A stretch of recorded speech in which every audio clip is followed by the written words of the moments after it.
தமிழகத்தின் 16வது சட்டமன்ற தேர்தல் கடந்த மாதம் 23ஆம் தேதி நடைபெற்றது. அந்த தேர்தல் முடிவுகள் இன்று காலை 8 மணி முதல் அறிவிக்கப்பட்டது.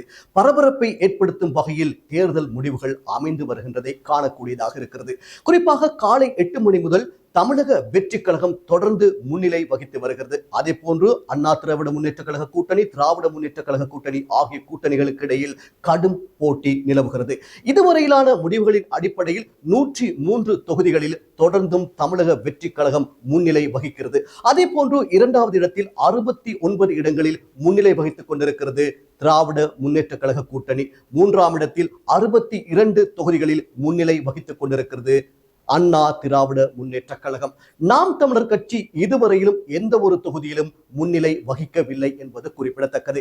இந்த தருணத்தில் மிக முக்கியமான ஒரு சில தொகுதிகளுக்கான முடிவு அறிவிக்கப்பட்டிருக்கிறது. அந்த முடிவில் விஜய் போட்டியிட்ட பெரம்பூர் தொகுதி முடிவு அறிவிக்கப்பட்டிருக்கிறது. அந்த தொகுதியில் விஜய் அமோக வெற்றி அடைந்திருக்கின்றார். விஜயுடைய இந்த வெற்றியை தமிழக வெற்றி கழக ஆதரவாளர்கள் கொண்டாடி மகிழ்ந்து வருகிறார்கள்.